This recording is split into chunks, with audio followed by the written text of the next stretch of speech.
And we're back at it. More The Laws of Spirit by Dan Millman. Hope you guys are doing well.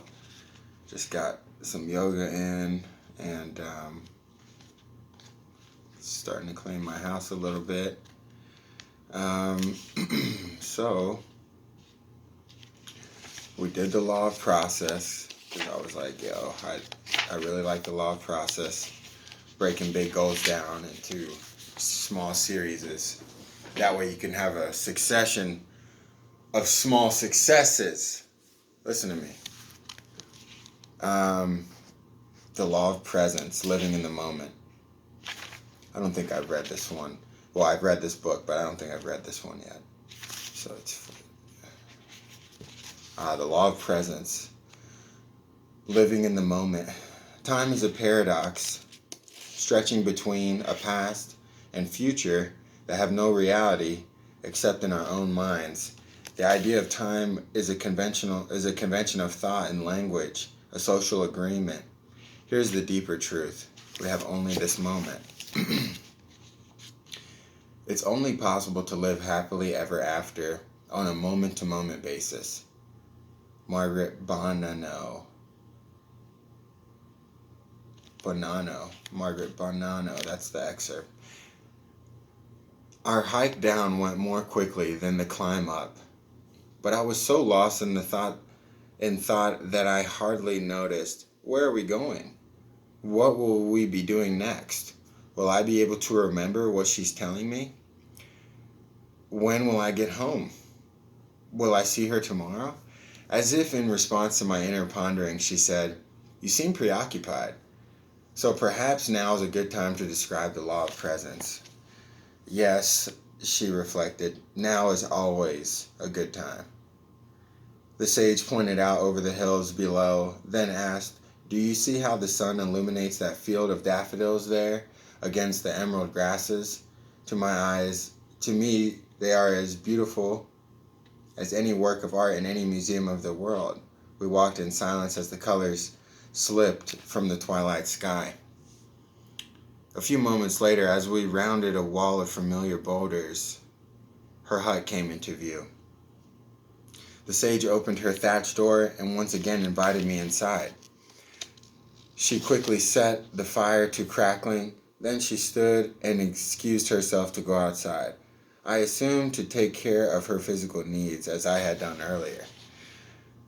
As the minutes passed and she did not reappear, I began to fidget, wondering when she would be back and how I would find my way home in the dark if, indeed, I returned home at all tonight. I suppose I could always sleep in the hills. The temperature was cool, but not cold, and my family would not return until Monday afternoon, 2 days hence. What happened next was so bizarre that I began to doubt my senses. Instead of the sage, a large cat entered the hut. She walked in deliberately, as if she knew exactly where she was going. She had a dark, shiny coat, part sesame, maybe, and part sage. I say this because the next thing I knew, she spoke to me not with her mouth, but with her mind.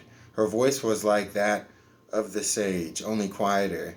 She sat tall, as cats do, looked right at me, and got to the point. "Have you ever considered how time is a paradox?" she asked before daintily licking the fur on her front shoulder. Feeling very strange, I answered aloud, "I can't say that I have. Not since reading my last time travel novel, anyway." Her voice again resonated in my ears, or my mind. Time stretches between a past and a future that have no objective reality. Time is a convention of thought and language, a social agreement. In other words, time exists because we say it does. "Exactly so," she whispered. "Time is like a film of your life that consists of separate frames passing in front of a lens. Each frame is where you exist, in a present moment, but the frames appear to move. You can project your mind into what you call the past or future, but you cannot live in any moment other than the present." I and my kind are masters of the present moment. Having said this, she stretched, laid down gracefully, and attended to her fur. I considered what she had said. I'd always liked cats, despite their air of aloof superiority. And as crazy as it seemed to learn the law of presence from a cat, I also felt completely appropriate. It also felt completely appropriate. No cat I have ever gave much due to past or future. I'm sorry. And as crazy as it seemed to learn the law of presence from a cat, it also felt completely appropriate. No cat I have ever known gave much due to past or future. Like the wisest of sages, cats live each moment afresh. The cat looked up at me with complete attention. I and my kind have presence because I'm totally present, here and now. Can you say the same?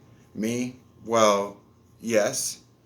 I I sometimes feel like I'm right here. That is, by the time I had stammered this far, she turned to more important things, like watching a moth in the light of the fire. As if I hadn't said anything worth a comment, she continued, "What did you do this morning or yesterday, last year? What you did this morning or yesterday or last year has now vanished, except in your mind. What is come is only a dream. We have only this moment, you see?" "I see." I said, not at all sure of what I saw. "I'm not done.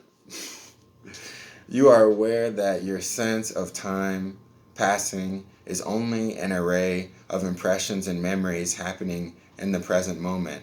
Regrets of the past are present impressions happening now. Future anxieties have no reality except in your mind in this moment as images, sounds, and feelings. In other words, past and future are happening now as you create them." In a vague attempt to get some high ground, I said, "If this is the law of presence, it seems rather abstract." "Time is the abstraction," she replied. "However, you can apply the law of presence in very practical ways to banish regrets, concerns, or confusion. Your ability to refocus attention back to the present moment grows with practice. Someday you may be able to do this as I do, quite naturally. For so much for high ground, I thought. This cat had a point, and she clearly practiced what she preached. Then my mind drifted for a moment, and I looked toward the door. Where was the sage? She should have been back long ago. "Hello," I heard the cat say, snapping me back to the present. "Do you understand how the law of presence can change your life forever?" "Forever?" "Of course. Being right now?" "I already know the value of living in the present moment," I retorted, saying to salvage a little self-respect. "Knowing and doing aren't necessarily the same thing, especially in your case," she purred, looking extremely pleased with herself. "Whenever you have a problem, it involves something past or future. You keep problems alive in your present mind by giving them your attention and energy, letting them live rent-free in your head. I, in contrast, don't give them the time of day. Life's too short," she said with finality. "Well, thank you, Your Highness," I said. "Are you finished?"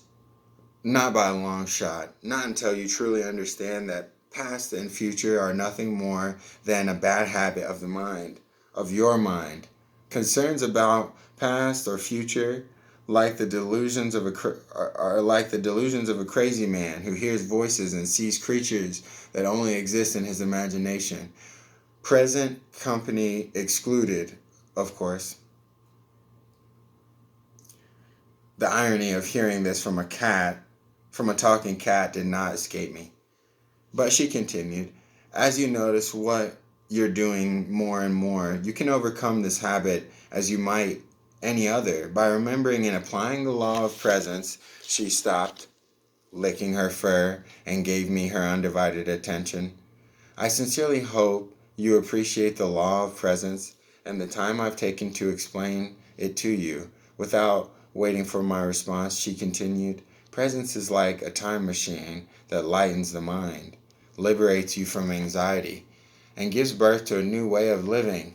In other words, you become more like me. I can hardly wait, I said, then laughed.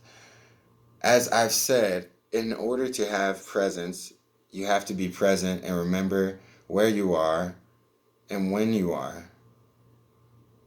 Then you will know who you are. Presence teaches that what you do today is important because you are trading a day of your life for it. So let this law sweep your mind clear of unnecessary debris and return you to a state of clarity, simplicity, and inner peace. Like you, I volunteered. I'm so like you. Like you. I volunteered. I'm so glad you noticed, she purred. And remember that no matter how real or compelling your thoughts may be, you can always call upon the law of presence, reminding yourself that only now exists, that only now is real. If you do so as an act of reverence, making this moment sacred, you bow to that quiet, cat-like self inside that knows all is well, so that it is easy to become cat-like. It may be a considerable stretch in your case, she said, arching her back, yawning and walking around the fire towards the door. Embrace this moment. Put one foot in front of the other and handle what's in front of you, because no matter where your mind may roam, your body always remains here and now. When in haste, rest in the present. Take a deep breath and come back to here and now. The cat once again stretched luxuriously and without another word walked out the door. Almost as soon as the cat left, the sage reappeared and sat down without explanation. Where was I? She said. Ah, yes. We were discussing the law of presence. I think that was covered pretty well, I said. Did I detect something like amusement in her eyes? And where have you been? I asked. Oh, outside, enjoying the night air, leaning against the back of the hut there behind you. But wait a minute, were you... I didn't even bother to finish. I just watched as the sage, with great presence, put a small kettle suspended on a green stick over the fire and dropped in some tea leaves. I wondered whether we would be talking into the night, but then I let it go. I let it go and enjoyed the moment. And the tea, which, as it turned out, was superb. And the next one is the law of compassion, awakening our humanity.